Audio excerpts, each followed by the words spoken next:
Olá, meus amores! Tudo bem com vocês? Aqui quem fala é o professor Vicente Casep Borges e você está no Cientificaliente, o canal que pareia a ciência do amor de um jeito diferente. No vídeo de hoje, veremos orientações técnicas para análise de dados diádicos. Vamos aprender a análise estatística desses dados, certo? Então, ele é um vídeo pensado no público bem técnico, ele é um vídeo bem técnico. Talvez uma pessoa comum, enfim, tenha dificuldade para ver esse vídeo. Eu recomendo assistir outros vídeos do canal, se for esse o seu caso. Mas deixa o like antes de ir embora aqui, porque isso aqui é conteúdo técnico bom, isso aqui é conteúdo... Poucas pessoas no Brasil vão ter esse conhecimento, né? Então é um vídeo que talvez não tenha tantas visualizações assim, mas quem visualizar, quem tiver interessado, esse vídeo vai ser muito útil para essas pessoas por ensinar essas técnicas bem específicas e bem importantes de análise de dados diádicos, certo? Então, fique por aqui se você quiser. Meus alunos são obrigados a ficar porque são alunos, enfim, que caem na prova, né? Mas desde já, quer dizer, todo mundo é convidado para ficar aqui, mas eu já adianto que é um conteúdo bastante técnico, bastante refinado, né? Mas eu sempre falo as coisas de um jeito que espero que todo mundo entenda. Esse conteúdo então está num artigo científico, tá? Que é do Alexandre Luiz de Andrade, que é um grande brother meu, teve aqui me visitando agora há pouco, assim, saiu ontem daqui de casa. Eu também sou autor desse artigo. Emílio Ferrer, que foi meu orientador durante meu pós-doutorado na Universidade da Califórnia em Davis, ele também participou desse artigo, assim, nos ajudou com todas as análises, embora ele não fale português. E a Rosane Sanches Aragon também não fala português, mas nos ajudou nesse artigo, uma mexicana. Enfim, então um artigo bem internacional, bem importante, publicado no Brasil. O link vai estar na descrição do vídeo. Certo? E esse conhecimento, grande embasamento do nosso artigo também, que a gente vai resumir agora, vou até trazer algumas coisas que não estão no artigo, mas é desse livro aqui, que é do David Kenny, né? Então, Deborah Cash e William Cook, assim, eu já conheço dois, assim, de falar com eles por e-mail, que é a Deborah Cash e o David Kenny, enfim, são dois autores desse livro e duas pessoas que estão contribuindo muito na análise estatística desse tipo de dados diádicos com casais, né? Muitos fenômenos que a gente estuda na psicologia têm essa característica de envolver uma interação de dois elementos, né? Então são duas coisas, marido e esposa. Esse é o nosso principal exemplo, por isso que a gente usa na ciência de relacionamento, marido e esposa, né? Que eu incluo namorado e namorada também, né? Qualquer interação romântica de casais. E namorado e namorado, namorada e namorado, também dá pra considerar dessa forma, né? Pais com filhos, como é que a gente vai analisar pais? Tem uma amostra de pais e dos filhos dos respectivos pais, né?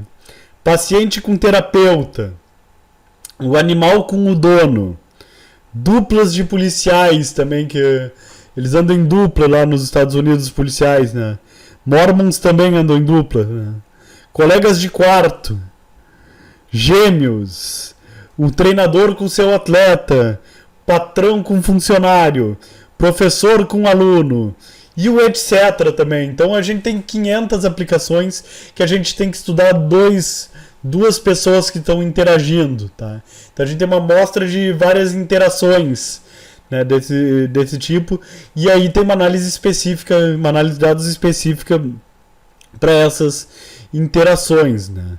E como é que a gente considera esses padrões de interação? O primeiro padrão de Díade, que é esse aqui, é o que nós vamos analisar, enfim, quando a gente considera sem hierarquia entre quem está interagindo. Então, marido é a mesma coisa que mulher, estão no mesmo nível hierárquico. A gente tem o padrão de relacionamento social, que nós não vamos falar aqui, mas então envolve essa hierarquia, um patrão com vários funcionários, professor com vários alunos, né? A gente tem um livro, né, também do David Kenny, aqui o livro dele, que vai falar então dessa coisa do Social Relation Model, enfim, que é um modelo muito interessante que eu também me dispus a estudar. Ele é mais complexo que a análise diádica e eu estou escrevendo artigo sobre isso e um dia espero também contar para vocês aqui no Científica Aliente. Além disso, né, a gente tem padrões múltiplos. Deixa eu ver se eu saio da frente aqui. Eu não sei para que lado que eu tenho que sair da frente, tá? E tipo, eu quero comparar a interação do pai com filho, pai com filha, tá? Então a gente tem esse tipo de padrão. Eu quero comparar o patrão com como é que ele reage com o funcionário do almoxarifado e com o funcionário da recepção, se é diferente, enfim, tá? Então a gente tem padrões múltiplos, enquanto no relacionamento social a gente vai considerar todo mundo funcionário, enfim, então a gente, pai com o filho e com a filha, se tem diferença, né? Então, outro exemplo. Fundamentação estatística disso. Se dois indivíduos fazem parte de uma mesma díade, ou seja, o mesmo par, né, o score de um é dependente do outro. Ou seja, se eu estou feliz no relacionamento, isso influencia na felicidade da minha namorada, da minha esposa. E a felicidade dela influencia na minha. O score de um é dependente do outro, né? Em geral, a gente espera uma maior correlação entre esses scores do que quaisquer outras variáveis. A maior correlação só de eu ser membro daquele casal, né? Para fazer essa análise de dados, a gente tem uma consideração muito importante sobre o banco de dados, tá? Eu adoro essa figura, assim, essa apresentação foi bem de... Joguei meu autismo lá pra cima e coloquei várias figurinhas literais. Então eu adoro essa maneira de falar banco de dados, tá? Mas não é isso, a gente tá falando uma base de dados em softwares SPSS, R, enfim, tá? Não é... A interpretação literal foi só para fazer uma piadinha com os dados aqui, tá? Então a análise de dados diádico tem uma peculiaridade em relação à montagem do banco de dados. Diferentes análises vão demandar diferentes bancos de dados. Não é assim, um banco de dados eu rodo todas as análises com o mesmo banco de dados. Cada análise tem um banco de dados diferente, eu tenho que montar meu banco de dados de uma forma diferente. Então a primeira estrutura é a estrutura individual, tá, do nosso banco de dados. Essa estrutura individual, a gente vai falar, ele é um banco de dados muito parecido com o banco de dados comum que a gente faz nas nossas pesquisas. Então cada participante é uma linha, participante 1, 2, 3, 4, tá? E aí a díade 1, que é o casal 2, tá? Então esse aqui é o marido e a esposa desse casal, o marido e a esposa, ou vice-versa. E aí a variável 1, variável 2, eu não sei o que nós levantamos, nível de amor, satisfação, qualquer coisa que a gente levantar, a gente coloca os dados referentes e sujeitos naquela linha, tá? Então isso é a maneira como se monta um banco de dados tradicional para qualquer estudo. Só que a gente tem outros tipos de banco de dados, que é o padrão diádico, também é importante. Aqui cada sujeito é uma díade, tá? A gente tem díade 1, díade 2, tá? E a gente vai ter a variável 1 da pessoa 1, do parceiro 1, tá? Também chamado de ator, tá? E aí os dados daquela esposa dele, ou também chamado de parceiro, tá? De partner, tá? Então é o dado da pessoa 1 e os dados da pessoa 2, tá? Pessoa 1, pessoa 2, tá? Então a gente vai ter esses dados todos na linha. Então cada linha traz uma díade, tá? Certo?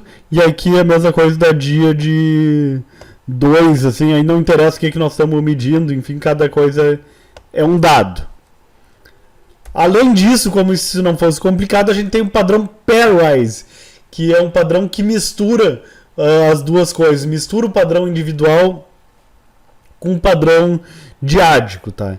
Então, o que acontece? A gente vai ter cada linha continua sendo um participante, que nem no padrão individual, na estrutura individual, né? Aqui é dia de o casal 1, né? Participante 1, 2, 3, 4, né?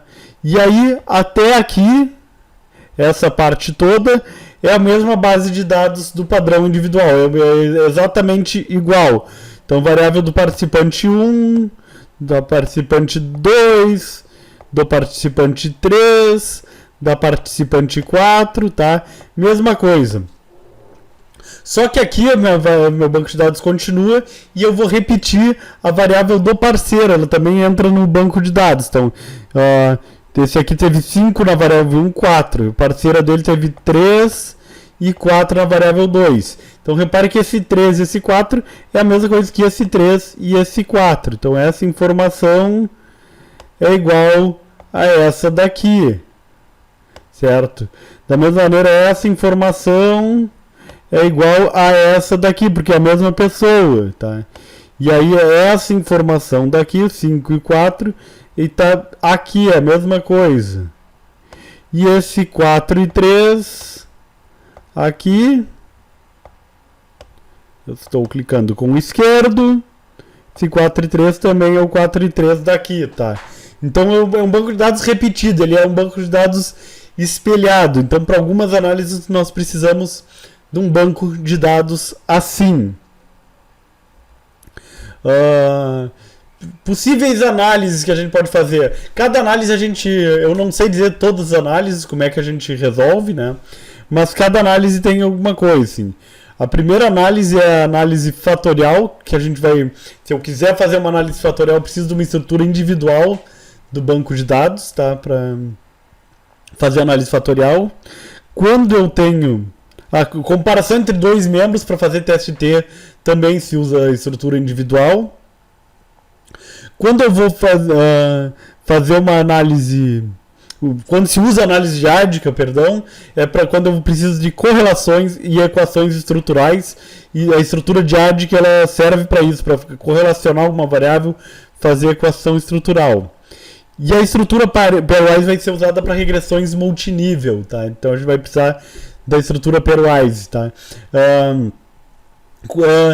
Também é interessante sim que a gente pode ter essa estrutura individual, tá? Ou um banco de dados montado em pairwise e fazer essas análises da estrutura individual, só que eu só vou pegar as variáveis do ator, do primeiro participante, eu não vou pegar nenhuma variável do segundo, tá? Então a estrutura pairwise ela acaba se servindo para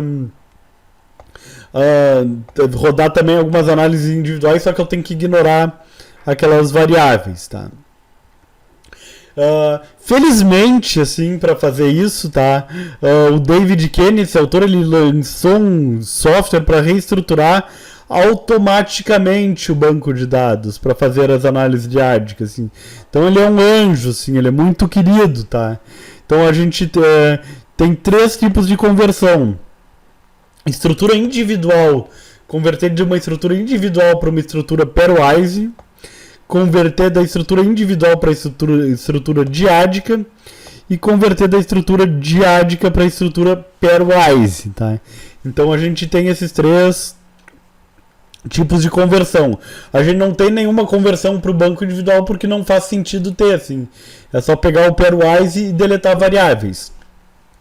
Então se eu tiver um banco de dados diádico, só me interessa converter para pairwise. Se eu quiser individual, eu deleto variáveis, enfim. Então não faz sentido. Mas a ideia é que ele tem um software que faz isso sozinho, assim. É só vir aqui, escolher o arquivo, formato Excel, tá? Sobe, faz o upload,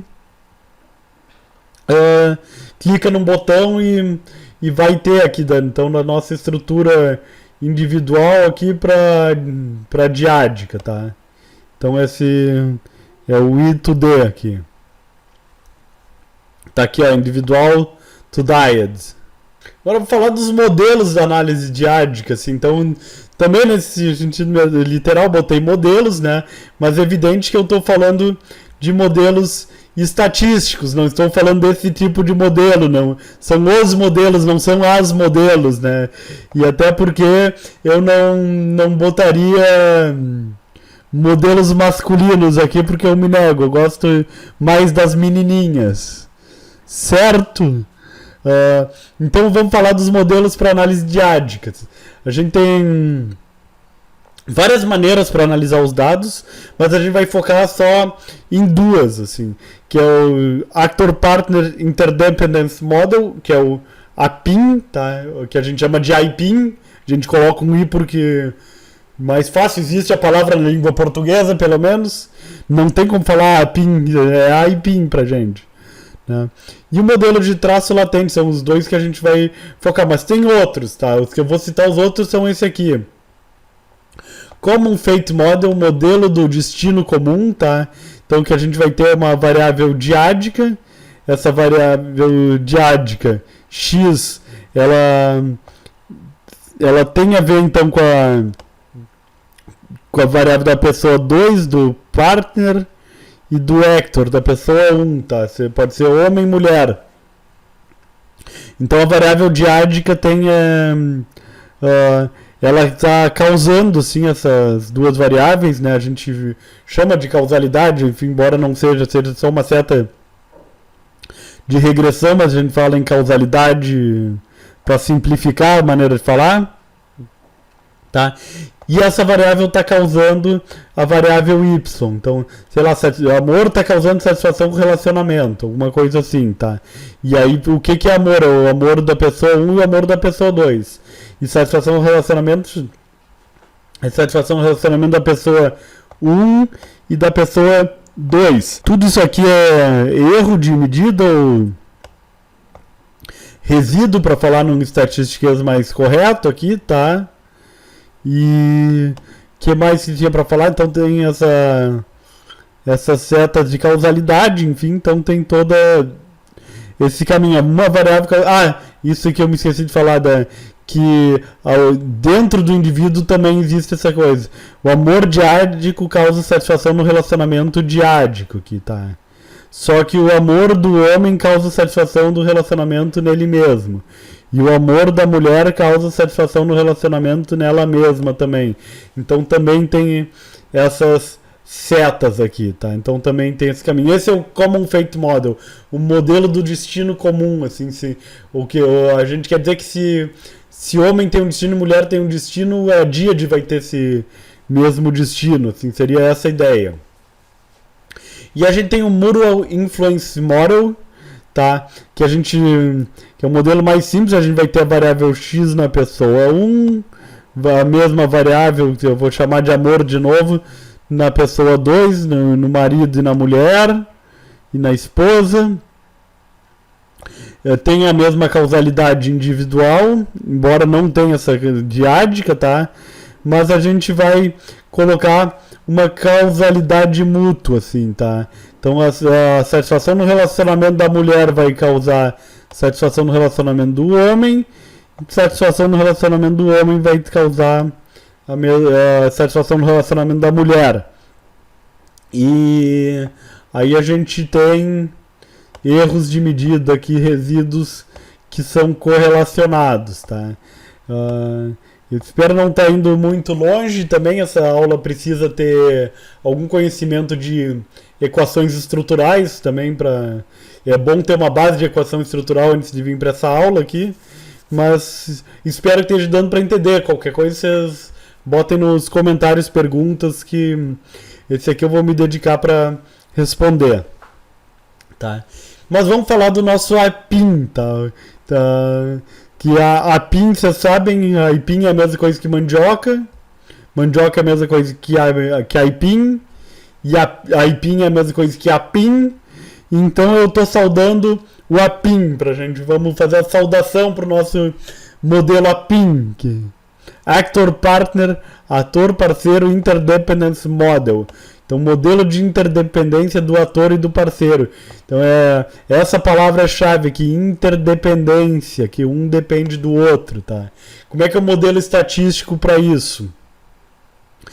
Também é um modelo de PETS Analysis, tem uma vez explicando a VD, variável independente explicando a variável dependente, né? Tanto a VI quanto a VD são duplicadas, uma para cada membro da díade, V dependente é dependente, né? E a variável independente de cada um explica a variável dependente de si próprio e do companheiro de díade. Vamos ver como é que isso aqui funciona na prática, tá? Então o modelo APIM, ele trabalha só com variáveis observadas, tá? Só quadradinhos, tá? Tudo quadradinho, tá? Então o que acontece? Eu vou usar o mesmo tipo de variável. Amor do homem causa satisfação no relacionamento se o cara tá em si próprio, tá? Na mulher a mesma coisa, o amor dela vai causar satisfação do relacionamento dela, tá? Amor de ambos são correlacionados, amor de homem e mulher tem uma correlação, se um ama o outro também ama, tá? Então a gente espera que isso aconteça, mensura isso, tá? Então tem essa causalidade. E o grande chance do APIM, o motivo pelo qual ele é muito utilizado, é essas duas setas cruzadas, tá? Esse aqui que é o grande barato, essas duas setas cruzadas, tá? O que essa seta quer dizer? Que o amor do homem vai causar satisfação no relacionamento da mulher. Se o homem tá amando aquela mulher, essa mulher vai se sentir satisfeita com o relacionamento. É cruzado. Se aquela mulher ama aquele homem, esse homem vai estar satisfeito com o seu relacionamento, tá? Então essa seta cruzada que é muito importante e a gente observa, enfim, nos nossos casamentos e nos nossos padrões de interação, então são muito úteis. Né? Ele é o modelo mais utilizado para análise de díades por causa disso, por causa dessa verificação, dessa análise que a gente pode fazer, desse padrão cruzado de um causar uma coisa no outro, de um provocar um sentimento no outro. Isso é muito bacana de analisar do ponto de vista estatístico, né? Ele necessita de variáveis observadas que geralmente são compósitas. As variáveis geralmente são compósitas. O que significa? Eu tenho uma escala de amor com vários itens e eu agrupo esses itens dentro de compósitos, tá? Há um baixo número de parâmetros a ser estimado, então é um modelo com muita parcimônia, assim, isso é uma grande vantagem do APIM, tá? Mas aí a gente vai um pouco além, assim, a gente vai para o nosso modelo de traço latente, né? Mais uma interpretação literal, né? O traço latente, uau! Sexy, né? Uau! Tá? Então é um traço que está latindo, assim, mas não, isso aqui é uma nomenclatura comum na análise fatorial, principalmente, tá? A gente tem o traço latente. Traço latente é uma variável não observada que a gente obtém a partir de variáveis observadas, tá? Que é o caso do amor. Amor é um traço latente. Porque eu não consigo ver o amor, tocar o amor, mas eu consigo ver comportamentos de amor.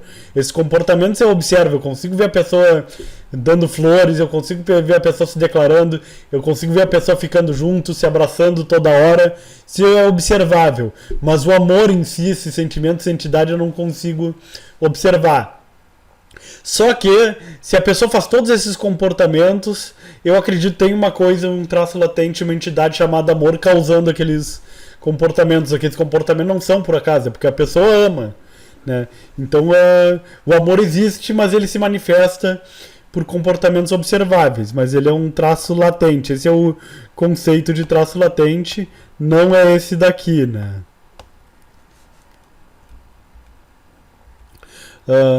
O problema do APIM, então, desse modelo é que ele é feito de compósito. Mas tem maneiras mais precisas de se estimar o traço latente do que o compósito, ou seja, somar itens tem lá 15 itens da escala de amor, eu somo aqueles itens assim e aquilo é uma estimativa do traço latente. Que é uma boa estimativa, mas tem maneira mais precisa, né? A vantagem, então, é essa, ela é mais precisa para estimar as variáveis. A gente entende todas as variáveis que compõem o traço latente, não só aqueles compostos, a gente entende a participação de cada comportamento observado, né? E a gente vai conseguir ver os resíduos associados que a gente não consegue ver no APIM. além do cálculo de invariância, também é outra vantagem, né? Então, que a gente não consegue fazer com o APIM. Só que aqui a coisa é mais complexa, tá? Então, primeiro a gente vê, a gente tá valendo qualidade do relacionamento, quanto que a paixão vai causar qualidade na relação, assim, tá? E a qualidade, ela são todos esses comportamentos que eu não me lembrar, é compromisso, intimidade, amor, sexo, e não me lembro o que é esse outro aqui, tá? E paixão é paixão física, paixão não sei o que, e dependência, não me lembro também que é as variáveis que a gente está trabalhando, tá? Então, e aí a gente consegue estimar a força que cada uma dessas variáveis tem nesse modelo quando eu trabalho com traço latente, né? E mesma coisa para cá, né? Tá? E aí os resíduos que a gente também estima, tá? Vários resíduos, tá? Depois disso, então a gente vai fazer um para homens, um para mulheres, tá? Um geral. E aí nós vamos fazer algo semelhante ao modelo APIM, tá? Mesma seta cruzada aqui, mesmas duas setas cruzadas, com homem e com mulher, tá? E aí a gente vai ter todas essas estimativas. Aqui nós estamos trabalhando com dados reais, tá? Com um monte de estimativas, inclusive dos erros de medida, tá? Esse aqui a gente espera que seja correlacionado, o resíduo homem com o da mulher, tá? E que de fato é, tá? Então a gente estima essa relação. Então aqui a gente tem nosso modelo de traço latente, tá? A diferença desse modelo para o anterior é que nós vamos acrescentar essas setas de correlação entre resíduos, tá? Então são setas que nós vamos estimar essa correlação entre os resíduos, tá? Porque a gente espera que esse resíduo aqui, E2, o resíduo 2, a gente botou um E de erro, assim, o resíduo é o mais polido da estatística. Então esse 2 com esse 2 aqui, a gente espera que eles sejam muito correlacionados.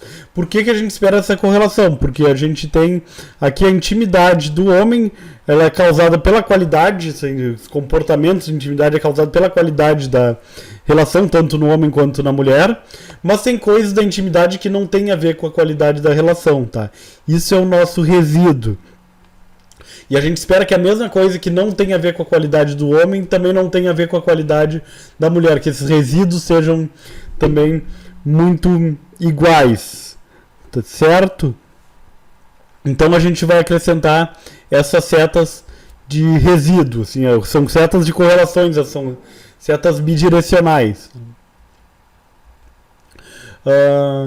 Então a ideia então, é verificar se os das invariâncias, é de verificar se os construtos são a mesma coisa para ambos os membros da díade, e se os dados forem entendidos como invariante, as cargas vão ser fixadas igualmente para a gente diminuir o número de parâmetros para estimar. Porque no modelo APIM a gente vai ter poucas coisas para estimar, o modelo mais simples. Aqui a gente está falando do modelo traço latente, ele é mais complexo, tem muito mais coisa para estimar. Mas a gente consegue reduzir essas coisas e tornar o modelo mais parcimonioso, né? O modelo traço latente se justifica porque ele, mesmo sendo mais complexo, ferindo o princípio da parcimônia, mas ele se justifica porque ele explica mais coisas que o modelo APIM não explica, tá? A gente vai testar os seguintes modelos, tá? Primeiro é o modelo 0, que não tem nenhuma restrição, é aquele modelo que eu apresentei aqui, tá? Esse é o modelo que a gente vai testar. A gente vai testar todos os índices de ajuste desse modelo.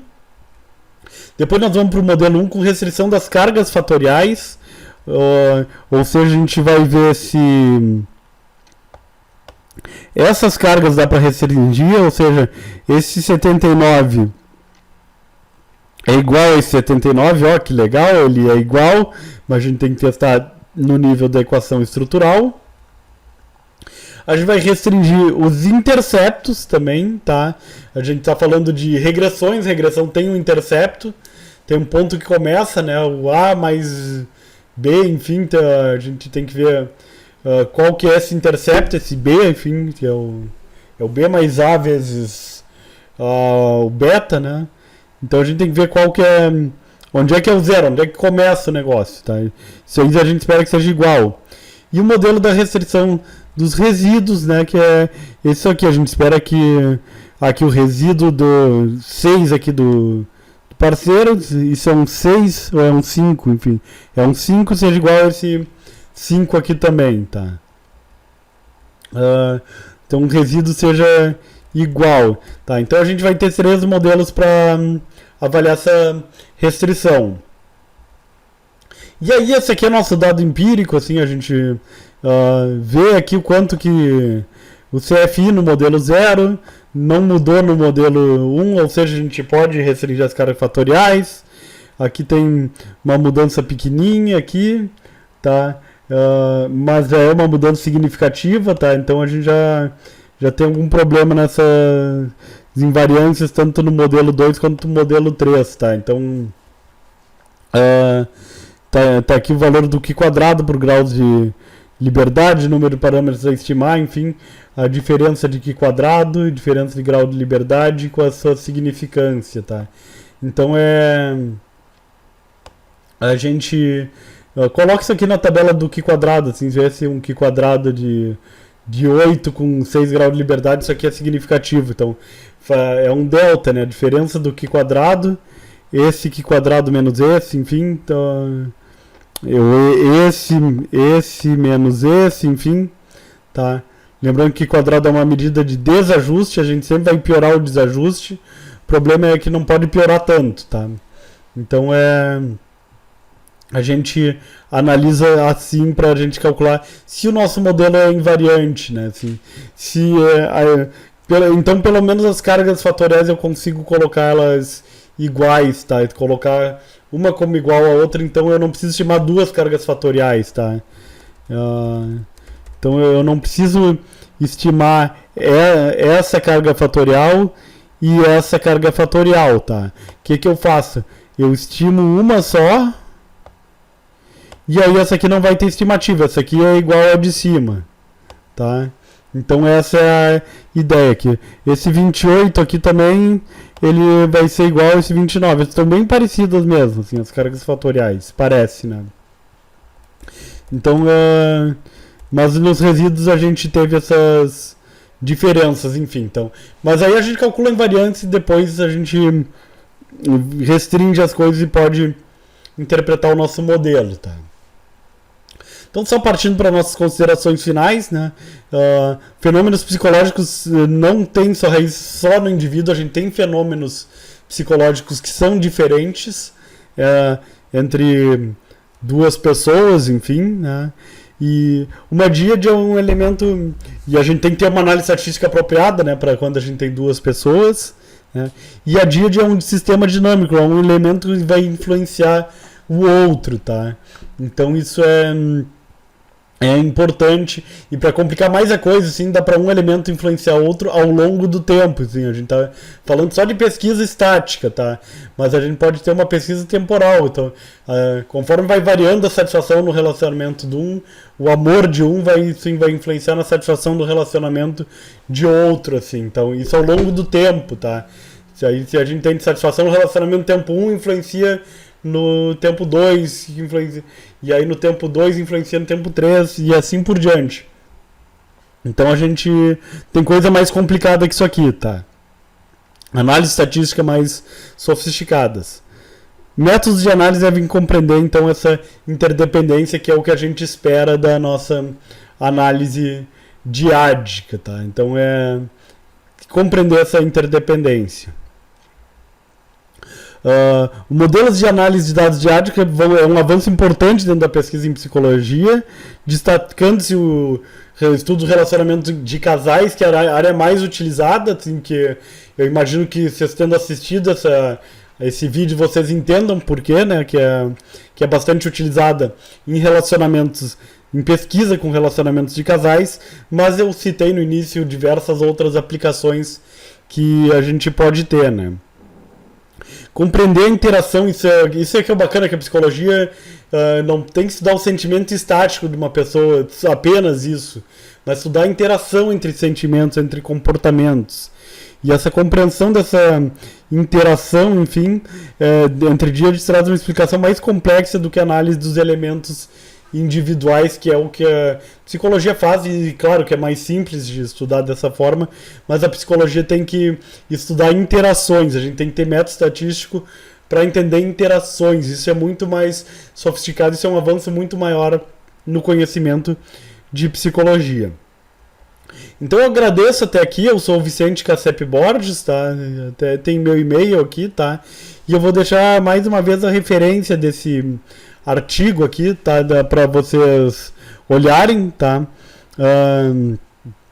Que acessarem, enfim, ele tá aqui, o link tá na descrição.